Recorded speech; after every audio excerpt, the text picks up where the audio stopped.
चरणों में।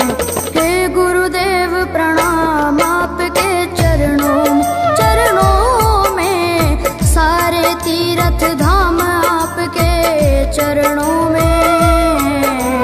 हे गुरुदेव प्रणाम आपके चरणों में।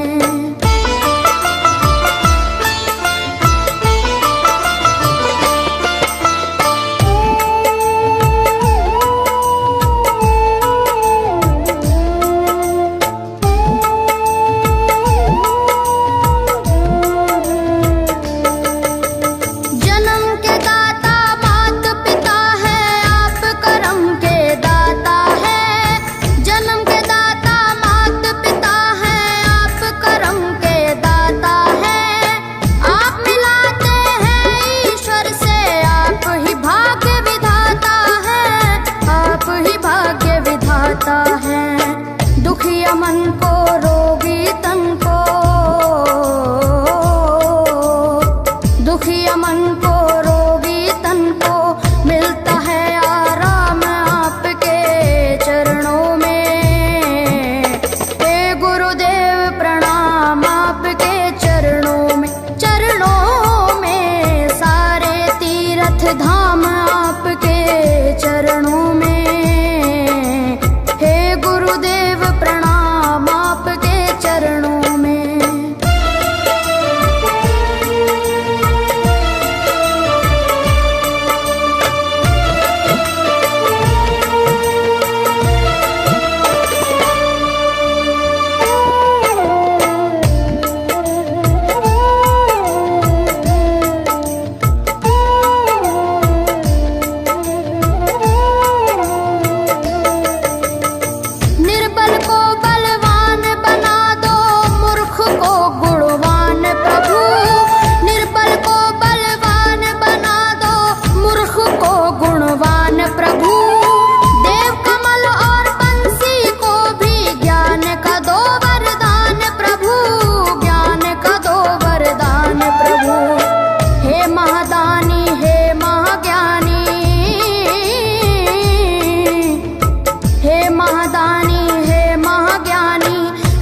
सुबह हो शाम आपके चरणों में। हे गुरुदेव प्रणाम आपके चरणों में। चरणों में सारे तीर्थ धाम आपके चरणों में। हे गुरुदेव प्रणाम आपके चरणों में। करता करे न कर सके पर गुरु सब होए। सातों दीपानों खंड में गुरु से बड़ा न कोई। गुरु से बड़ा न कोई, प्यारे गुरु से बड़ा न कोई।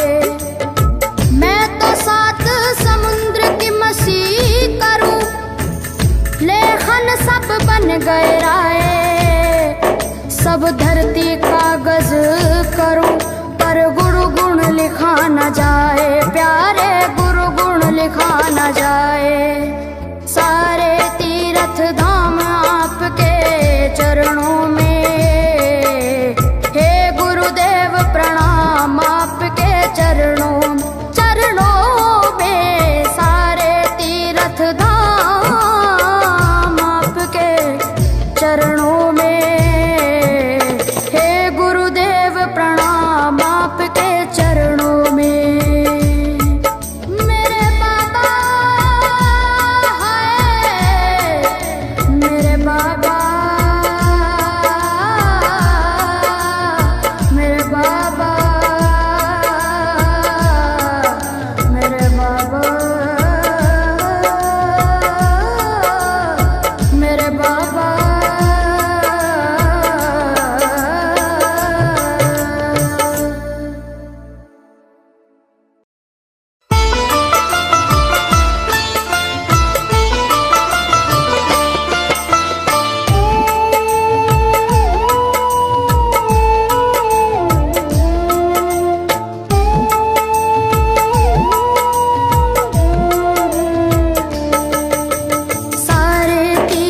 धाम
जा